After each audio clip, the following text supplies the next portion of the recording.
자본주의 사회에서 나타날 수 있는 단점 중에 하나는 부유한 자는 더 부유하게 되고 가난한 자는 더 가난하게 되는 소위 부익부 빈익빈이라는 현상입니다.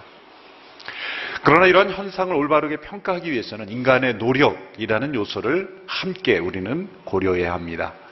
만일 부유한 자가 어떤 노력도 하지 않고 부정한 방법만을 사용하는데도 계속 부유해지고, 또 가난한 자가 최선을 다하는 노력을 하고 정의로운 방법을 사용하는데도 계속 가난하게 된다면 그 사회는 분명 공의롭지 못한 사회일 것입니다. 그래서 어떤 이데올로기에서는 정반대로 아무런 노력도 하지 않고, 노력이라는 요소를 고려하지 않고 부유한 자는 가난하게 만들고 가난한 자는 부유하게 만드는 것을 목표로 삼는 그런 이면도 있습니다. 그러나 이것 또한 공의롭지 못하고 오히려 더 공의롭지 못한 생각일 수 있습니다. 공의로운 사회란 심은 대로 거두는 것입니다. 노력한 대로 얻는 것입니다. 부익부 빈익빈이라는 것은 때로 공의로울 수도 있고 공의롭지 못할 수도 있는 것이죠. 오늘 예수님께 주신 말씀 가운데 이 부익부 빈익빈을 연상케 하는 말씀이 포함되어 있습니다. 오늘 본문 마태복음 25장 29절의 말씀입니다. 우리 같이 한번 함께 읽도록 하겠습니다. 시작. 누구든지 있는 사람은 더 많이 받아 풍성해질 것이며 없는 사람은 있는 것마저 모두 빼앗길 것이다. 이 말씀만을 끄집어내서 읽게 되면 세상적인 부익부 빈익빈을 예수님께서 지지하는 것처럼 보일 수도 있습니다. 그러나 이 말씀은 예수님의 이 말씀 전체를 통해서 우리가 이해해야 하는 것입니다. 예수님께서 이 말씀을 하시고 이 달란트의 비유라고 일컬어지는 비유를 통해서 이 교훈을 주시는 그 배경이 있습니다. 예수님께서 하나님의 나라가 왔다라고 말씀하셨을 때 그 당시에 많은 사람들이 가지고 있었던 오해 중 하나는 어떤 이념을 가진 사람들이 생각하는 것처럼 있는 사람은 없게 되고 없는 사람은 있게 되는 그런 어떤 정치적인, 경제적인 유토피아가 올 것으로 기대했기 때문이죠. 그러나 예수님이 이 말씀을 통해서 하나님의 나라는 세상 사람들이 기대하는 대로 있는 자가 갑자기 없어지고 없는 자가 있어지는 그러한 정치적, 경제적 유토피아가 아니라는 것을 가르쳐 주시는 거예요. 유토피아란 헬라어 후토포스에서 나왔죠. 번역하면 그런 곳은 없다, 그런 뜻입니다. 그런 곳은 없다. 하나님의 나라는 유토피아가 아니다. 이 땅에 임한 하나님의 나라는 하나님의 공의로운 방법으로 다스림을 받는 나라이다. 그러므로 자신이 심은 대로 거두는 나라이며 자신이 뿌는 대로 거두는 나라이며 자신이 노력한 대로 받게 되는 나라이다. 하나님의 나라 가운데 있는 백성들이 자신이 심지 않았으면 거두지 못하는 것이고 뿌리지 않았으면 거두지 못하는 것이다. 그러나 하나님의 나라가 임했을 때는 뿌린 대로 거두는 공의로운 부익부, 또 뿌리지 않았으면 거두지 못하는 공의로운 빈익빈. 사실 하나님께서 기대하시는 건 뭡니까? 모두가 뿌리고 거두는 빈익빈이 없는 부익부, 빈익부가 되는 것이 하나님의 뜻이죠. 하나님의 공의는 무조건 없는 자는 주고 있는 자는 빼앗는 것이 아니라 진실하고 충성된 자는 더 가지게 되고 거짓되고 게으른 자는 있는 것도 빼앗기게 되는 것, 이것이 하나님의 공의로운 나라라는 것이죠. 오늘 본문에서 하늘나라는 마치 종들에게 재산을 맡기고 떠난 주인과 같다고 말씀하고 있습니다. 이 주인은 이 종들의 능력에 따라서 8달란트를 3명에게 나눠줬습니다. 한 사람에게는 5달란트를, 또 한 사람에게는 2달란트를, 또 한 사람에게는 1달란트를 나누어 주었습니다. 교회 적어도 몇 년 이상 다닌 분들은 이 달란트 비유의 내용을 잘 알고 계실 것입니다. 주인은 종들의 능력을 정확하게 파악하고 그 종들의 능력에 따라 구별되게 나눠준 것입니다. 5달란트 받은 사람과 2달란트 받은 사람은 가서 장사를 해서 각기 5달란트와 2달란트를 더 남겼습니다. 그러나 한 달란트를 받은 사람은 가서 땅에 그 한 달란트를 파묻어 버리고 주인이 돌아왔을 때 그대로 한 달란트를 주인에게 되돌려 주었습니다. 5달란트 받은 종이 이렇게 주인에게 말합니다. 주인이 돌아와서 결산을 할 때, 주인님, 제가 주인께서 맡기신 5달란트를 가지고 일을 해서 5달란트를 더 남겼습니다. 주인이 대답합니다. 잘했다. 착하고 신실한 종아. 내가 작은 일에 충성했으니 이제 더 많은 일에 내게 맡길 것이니 주인의 기쁨에 함께 참여할 것이다. 2달란트 받은 종도 와서 주인에게 보고합니다. 주인님, 주인께서 맡기신 2달란트를 제가 가지고 일을 해서 2달란트를 더 남겼습니다. 주인이 칭찬합니다. 잘했다. 착하고 신실한 종아. 내가 작은 일에 충성하였으니 더 많은 일을 내게 맡길 것이요. 내가 주인의 기쁨에 함께 참여할 것이다. 이제 1달란트 받은 사람이 주인께 와서 보고합니다. 주인님, 주인은 굳은 사람이요. 심지 않고 거두고 뿌리지 않고 거두는 것으로 제가 알아. 제가 두려워하여 그 주인께서 주신 1달란트를 땅에 묻고 파묻었습니다. 이제 주인의 돈을 여기 다시 돌려드립니다. 주인은 책망을 합니다. 약하고 게으른 종아, 내가 심지 않고 거두는 줄로 알았더냐? 이제 너는 그 은행이라도 맡겨서 이자라도 받을 수 있었지 않았느냐? 이 악한 종을 바깥으로 내쫓아 밖에서 슬피 울며 이를 갈게 하라. 이렇게 주인은 그를 책망하고 쫓아낸다는 비유의 내용입니다. 이 비유의 내용의 핵심적인 역할을 하는 이 단위, 달란트. 이 달란트는 오늘날에는 소위 탤런트가 있는 사람이다. 어떤 재능이나 특별한 기술이 있는 사람만을 가리키는 데 쓰지만 사실 달란트는 이 화폐의 단위죠. 이 달란트는 그 당시에도 어마어마한 화폐 단위입니다. 보통 사람들이 일상적으로 쓰지 않는 그런 단위죠. 1달란트가 얼마냐면요. 그 당시 하루 노동자의 품삯이 데나리온, 1데나리온입니다. 그런데 1달란트는 6,000데나리온. 날수로 환산하면 20년의 월급입니다. 20년 정도의 일을 해서 얻을 수 있는 액수예요. 한 사람이 열심히 일을 해서 20년 동안 쓰지 않고 모을 수 있는 돈, 1달란트입니다. 어마어마한 돈이죠. 2달란트는 그러므로 40년간의 품삯이요. 12,000데나리온. 5달란트는 30,000데나리온이죠. 100년간 모을 수 있는 그러한 돈입니다. 큰 돈입니다. 왜 이 큰 돈의 액수 단위를 예수님께서 사용하셨을까요? 하나님께서 우리에게 주신 인생이 얼마나 값진 것인가. 사실 돈으로 환산할 수 없는 인생의 가치. 하나님 우리 모두에게 달란트를 주셨습니다. 생명이라는 달란트, 시간이라는 달란트, 우리 인생의 소중한 그런 이 삶의 가치를 우리에게 하나님이 우리 모두에게 다 주셨어요. 달란트를 주시지 않는 사람은 아무도 없습니다. 소수의 특별한 사람에게만 삶의 축복을 주신 것이 아니라 우리 모두에게 하나님은 동일하게 고귀한 삶이라는, 인생이라는 달란트를 주신 것입니다. 하나님 우리에게 모든 사람들에게 인생을 맡기셨고, 그리고 언젠가 인생을 어떻게 살았느냐를 결산할 때가 올 것이다. 그때에 착하고 신실하게 살았던 사람이 있고 악하고 게으르게 살았던 인생이 있을 것이다.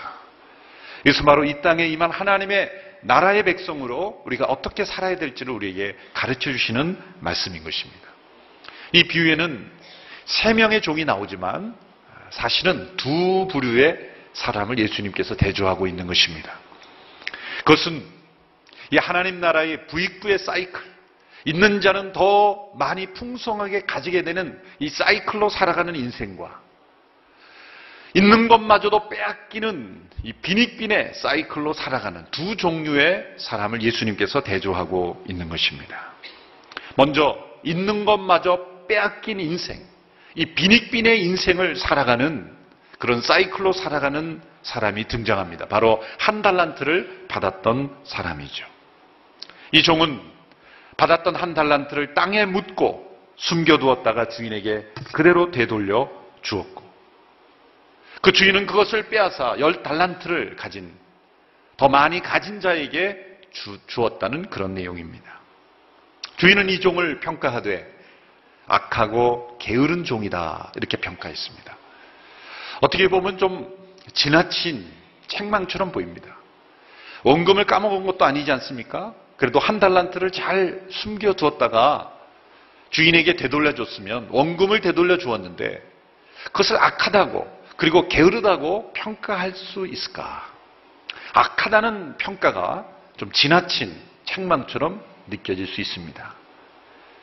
그러나 왜 이 종이 악하고 게으른 종이다라는 평가를 받았는가라는 것은 그 이유가 바로 이 종의 대답에서 잘 나타나 있습니다. 24절, 25절의 말씀을 우리 같이 한번 읽어보실까요? 종의 대답입니다. 24절, 25절의 말씀 시작. 그때 한 달란트 받은 종이 와서 말했다.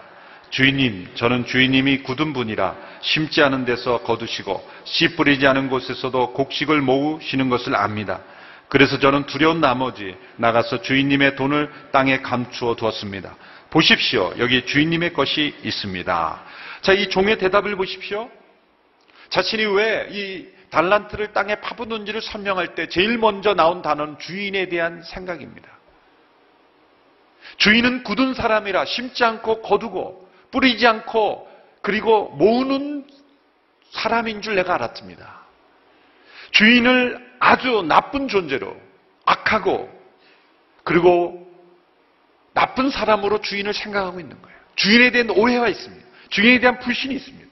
자신이 한 달란트를 가지고 일하지 않는 그 이유를 주인에 대해서 주인의 책임으로 돌리고 있다는 거예요. 자기의 책임을 주인의 책임으로 돌리는 거예요. 주인이 이런 사람이기 때문에 내가 묻어둔 것입니다. 자신의 인생에 대한 책임을 자기에게 달란트를 맡긴 그 주인의 탓으로 돌리고 있다는 거예요.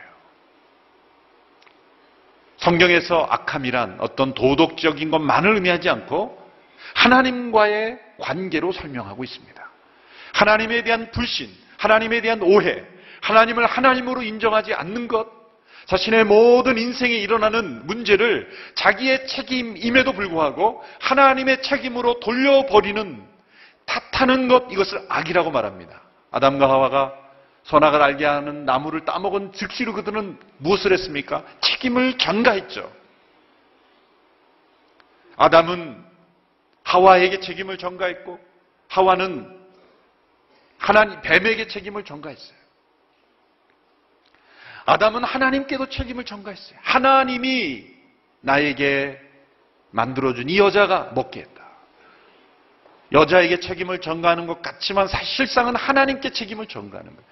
자기의 불순종, 자신의 죄악에, 자신의 타락의 원인을, 책임을 하나님께 전가하고 있는 거예요. 얼마나 많은 사람들이 이 세상에 악하게 살면서 그 원인을 하나님께 탓하고 있습니까?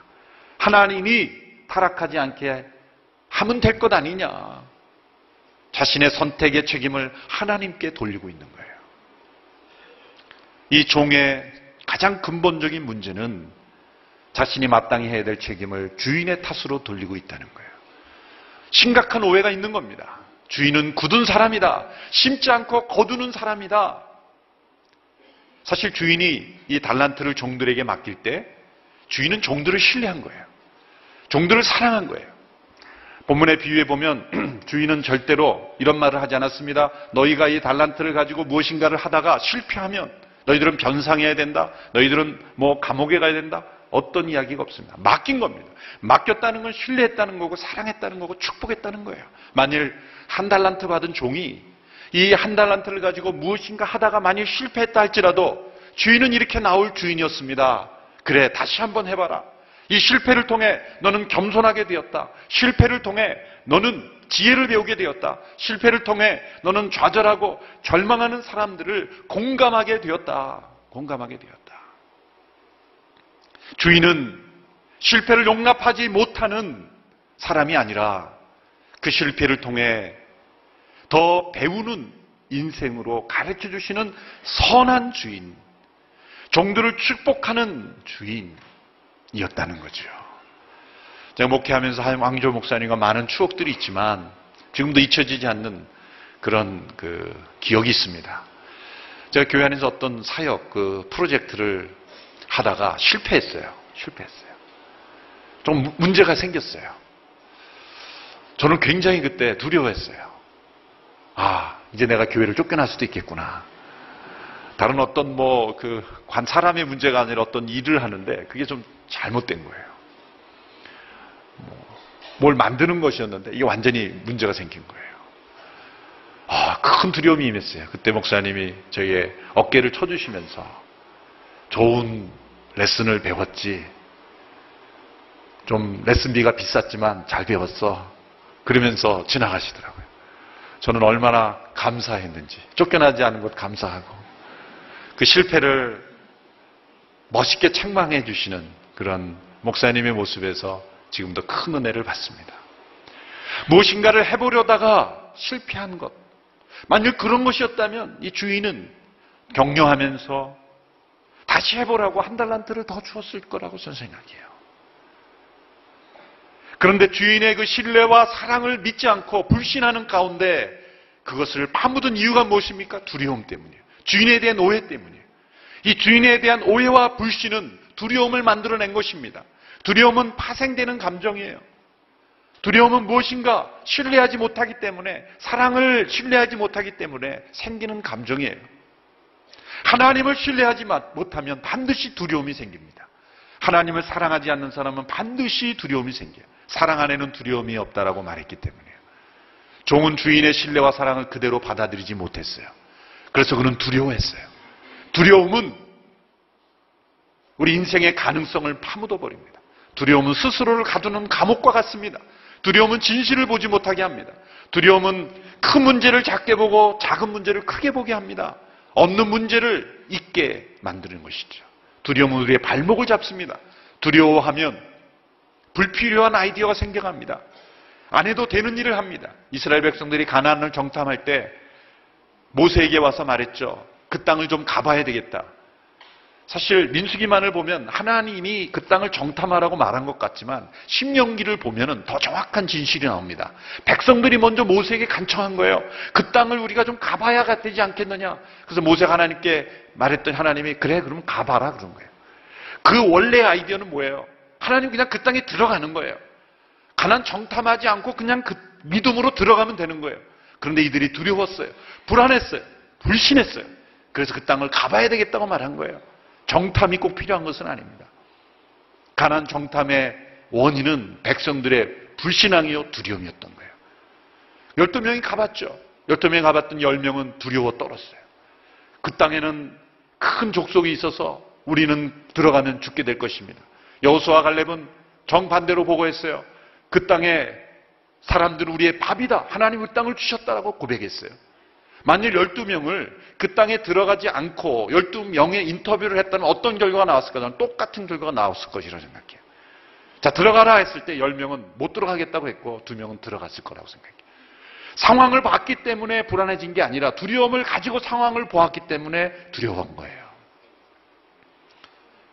하나님에 대한 불신은 두려움을 만들어내요. 이 두려움은 게으름을 만들어냅니다. 아무것도 하지 않게 만들어버리는 거예요. 잠언에 보면 아주 재미있는 구절이 있는데 22장 13절에 보면 이런 구절이 있습니다. 게으름뱅이는 밖에 사자가 있으니 내가 거리에서 죽임 당할 것 같다라고 한다. 밖에 사자가 있는지 없는지도 모르는데 내가 두려워서 밖에 못 나간다는 거예요. 두려움에 사로잡힌 사람은 인생에 있는 있지도 않을 위험, 어쩌면 없을 수도 있는 모든 상황에 대한 두려움에 사로잡혀서 아무것도 하지 않는 거예요. 어떤 사람이 그런 말씀을 하더라고요. 새 차를 바꿔야 되는데 왜 새 차로 안 바꾸냐면 기스 날까 봐 안 바꾼대요. 대단한 두려움으로 살아가는 분이에요. 기스 날까 봐 새 차를 마땅히 바꿀 수 있고 바꿔야 되는데 못 바꿔요. 모든 인생의 두려움. 여러분, 두려움으로 인생의 감옥 속에 살아가는 인생이 아니라 신뢰와 사랑 속에 창조적인 능력을 발휘하는 인생이 되어야 될 줄로 믿습니다. 이 두려움은 게으름을 만들어내는 거예요. 그리고 하나님은 그 게으름을 악하다. 왜? 인생을 허비했기 때문에. 어떤 사람은 말하기를 우리 모두는 사회적으로 용납받을 수 있는 선에서 인생을 허비한다. 우리에게 주신 달란트를 허비하고 땅에 파묻는 것, 아무것도 하지 않는 두려움 속에 사로잡혀 하나님이 우리에게 인생이라는 가능성을 주신 그 가능성을 사장시키는 것은 악이다라고 하나님은 우리를 책망하고 있는 것입니다. 이렇게 되면 빈익빈의 사이클에 들어가는 거예요. 거기서 끝나지 않습니다. 주인은 이 종을 쫓아냅니다. 바깥 어두운 곳에 쫓겨나 슬피 울게 될 것이다. 하나님 나라에 합당하지 않다는 겁니다. 하나님 나라의 추방이라는 엄청난 결과가 일어나는 거예요. 하나님에 대한 불신에서, 그리고 갖지 말아야 될 두려움을 가지고 인생의 게으름에 악한 삶을 살 때 하나님 나라에 그건 합당하지 않은 것이다. 이 땅에 살면서 우리는 하나님 나라의 축복과 하나님 나라 안에 그 질서 속에 살고 있지 않은 것이다라는 거예요. 하나님은 결코 우리를 두렵게 하고 우리의 인생을 게으르게 하고 우리의 인생을 악하게 내버려 두시는 분이 아니라는 거예요. 여러분, 이런 빈익빈의 사이클에 들어가지 않는 우리의 인생이 될 수 있게 되기를 축원합니다. 이와 반대로 5달란트와 2달란트 받은 2명의 종은 더 많이 받아 풍성하게 되는 부익부의 사이클에 들어가게 되었습니다. 어떻게 이들은 하나님 나라의 이 부익부의 사이클에 들어가게 됐습니까? 첫째로 이들은 주인의 공평하심을 신뢰했어요. 보세요. 이 5달란트, 2달란트, 1달란트 나누어졌는데 주인은 종들의 능력을 정확하게 안 것입니다. 능력에 따라 구별되게 나눠준 것입니다.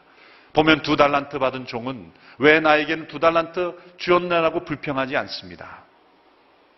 받은 그대로, 맡겨진 그대로의 삶에 충성했을 뿐이죠. 하나님은 우리 모두를 구별하십니다. 차별과 구별은 다른 것입니다. 차별은 공정하지 못한 것이고 구별은 공정한 것입니다. 하나님 우리 모든 인생을 공의롭게 대하시며 우리 모든 인생의 잠재력까지 다 하시며 우리 하나님의 계획에 따라서 뜻에 따라서 우리를 구별되게 사용하시는 분이에요. 어떤 사람은 5달란트를 주고 어떤 사람은 2달란트, 1달란트를 주는 거예요. 하나님의 공의로운 판단에 따라 나누어 주시는 구별에 대하여 우리가 불평하고 하나님의 탓으로 돌리는 것은 하나님의 나라의 백성의 원리가 아니라는 거죠.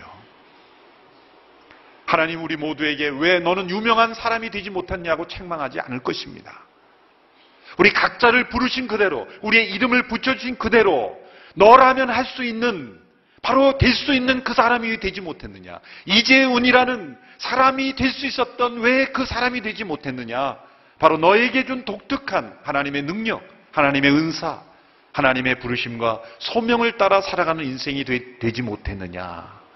다른 사람과 비교하지 않고 나라면 될 수 있었던 하나님이 나에게 주신 이 고유한 능력과 은사를 따라 왜 쓰임받지 못했느냐. 하나님은 그것으로 우리의 인생을 평가하시기 때문입니다. 둘째로 이들은 그들에게 맡겨진 작은 일에 충성했습니다. 불신은 두려움을 낳지만 믿음은 충성을 낳습니다. 은혜로운 것은 이 주인이 5달란트 받은 종 그리고 2달란트 받은 종을 동일하게 칭찬했다는 거예요. 이 칭찬의 내용이 동일하다는 거예요. 더 많은 액수를 남겼기 때문에 칭찬하는 것이 아닙니다. 칭찬의 내용이 동일하다는 것은 하나님이 우리가 더 많은 성취를 하면 더 큰 칭찬을 하고 더 적은 성취를 하면 더 칭찬하지 않는다는 뜻이 아닙니다. 하나님이 우리에게 평가하시는 기준은 성취나 성공이 아니라 태도입니다. 태도입니다. 하나님 나라의 평가 기준은 철저하게 태도입니다. 결과가 아닙니다. 성공이 아닙니다. 많은 것을 성취하는 성공도 있지만 그 과정에서 최선을 다하는 태도로서의 성공도 있는 것입니다. 이 땅에 하나님 나라의 이 부익부의 사이클에 인생을 사는 사람은 언제나 충성스러운 태도를 가지고 살아간다는 거예요. 성공과 결과는 하나님께 맡기고 나에게 맡겨진 것에 충성하는 그러한 인생의 태도, 바로 그것이 하나님 나라의 부익부의 사이클로 살아가는 인생이라는 겁니다. 충성이란 무엇입니까? 나에게 얼마나 많은 것이 맡겨졌는가를 따지지 않고 맡겨진 것을 가지고 최선을 다하는 거예요. 충성이란 무엇입니까? 맡겨진 것에 감사하며 나를 신뢰하고 나를 축복해 준 분을 사랑하는 마음으로 기쁨으로 일하는 것입니다. 충성이란 무엇입니까? 실패하면 어떻게 할까 두려워하며 벌벌 떨며 일하는 것이 아니라 믿음으로 도전하며 모험하며 승리하며 살아가는 인생입니다. 여러분, 우리에게 이 맡겨진 것에 충성하는 하나님 나라의 부익부의 인생에 날마다 들어갈 수 있게 되기 바랍니다. 우리의 인생의 자연 법칙을 보아도 영적인 법칙과 동일한 것이 얼마나 많은지 몰라요. 여러분, 우리의 이 몸의 근육도 사용하면 사용할수록 더 근육은 발달하고 몸은 더 편해져요. 피곤하다고 운동을 안 하면 더 몸은 약해지고 운동도 못하게 돼요.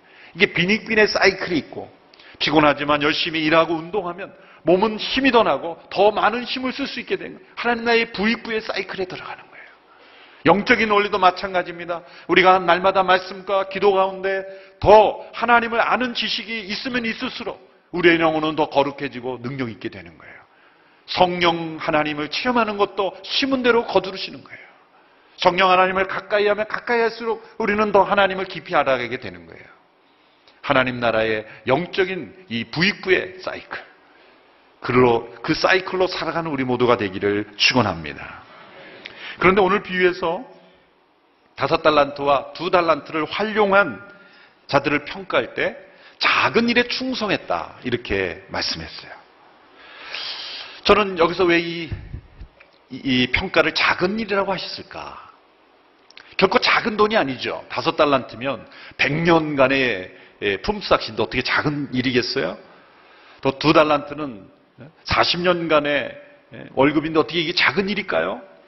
왜 작은 일이라고 말씀하셨을까요? 이 작은 돈이 아니거든요. 생각해 보니까 2가지로 생각해 볼 수가 있었습니다. 첫째로, 우리 이 땅에서 아무리 많은 돈이라 할지라도, 아무리 큰 재물이라 할지라도, 우리가 100년, 1000년을 벌어야만 벌 수 있는 돈이라 할지라도 천지를 창조하신 하나님께는 작은 거예요. 천지의 모든 것을 가지고 계신 하나님께 그건 너무나 작은 거예요. 그러한 스케일을 우리가 가질 수 있게 되기를 축원합니다.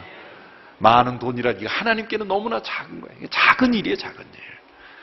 아무리 큰 회사 운영되는 거라도 하나님 보시기에는 작은 비즈니스예요. 그러나 그 작은 일을 작다고 생각하지 않고 작은 일에 충성할 때 하나님 우리에게 더 많은 것을 맡겨주신다는 거예요. 또 왜 작은 일일까요? 이 세상에서 아무리 우리가 큰 재물이라고 보일지라도 그것은 다 일시적인 거기 때문에, 영원하지 않은 것이기 때문에, 이 땅에 어떤 재물이라 할지라도 영원한 재물은 없습니다. 다 이 땅에서만 쓸 수 있는 재물이에요. 영원한 재물은 없어요. 그러므로 하나님 보시기에 그건 작은 일이에요, 작은 일. 큰 일이 아니에요. 여러분, 비즈니스가 좀 되고 안 되고 다 이 땅에 속한 일이기 때문에 그거는 작은 일이라 여기시기를 바랍니다. 그러나 작은 일이기 때문에 멸시하라는 거예요? 아니죠. 작은 일에 충성하라는 거예요. 충성스럽게. 일시적인 이 땅의 일이라 할지라도 충성스럽게 살면 주인이 더 많은 것을 맡긴다는 것은 단지 일을 많이 하게 된다는 의미만이 아니라 영원한 기쁨. 오늘 이 종들에게 이렇게 말씀했죠. 주인의 기쁨에 내가 참여할 것이다. 영원한 주인의 기쁨에, 이 땅에서 일시적인 일이지만 이 땅에 일어나는 아주 작은 일 속에서도 우리는 영원한 기쁨을 누리며 살아갈 수 있다는 거예요. 무엇을 통해서? 충성을 통해서. 무엇을 통해서? 주인에 대한 신뢰를 통해서.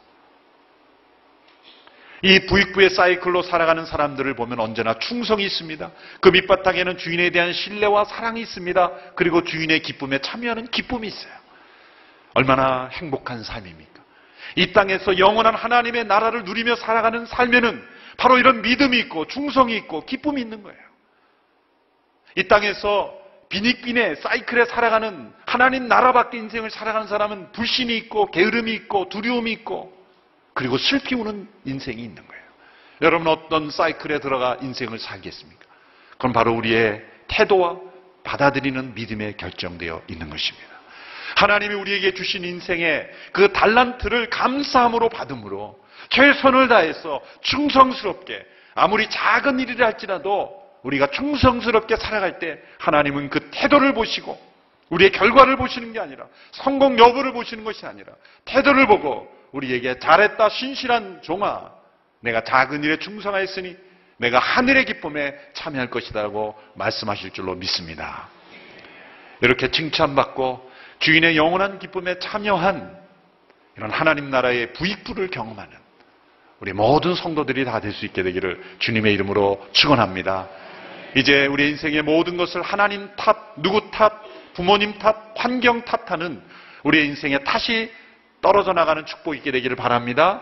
우리 인생의 감사와 충성과 그리고 믿음으로 하나님이 우리에게 주신 인생이라는 소중한 달란트를 우리 인생이라는 아주 작은 일이랄지라도 충성스럽게 행함으로 하나님 나라의 부익부를 경험하는 더 많은 일을 감당하게 되는 우리 모두가 되기를 주님의 이름으로 축원합니다. 기도하겠습니다. 하나님 아버지, 우리에게 너무나 소중한 달란트를, 인생이라는 달란트를 허락하심을 감사합니다. 결코 불신앙으로, 두려움으로, 게으름으로, 악함으로 하나님 나라 밖에 인생을 사는 저희들이 되지 않게 하여 주옵소서. 우리 하나님의 신실하심을 신뢰하고 선하심을 의지하고 하나님의 사랑을 믿고 의지하는 가운데 충성스러운 인생으로 하나님 나라의 기쁨을 날마다 누리는 우리 모든 성도들 다 될 수 있도록 잘했다 칭찬받는 인생 되도록 역사하여 주시옵소서. 예수님의 이름으로 기도하옵나이다. 아멘.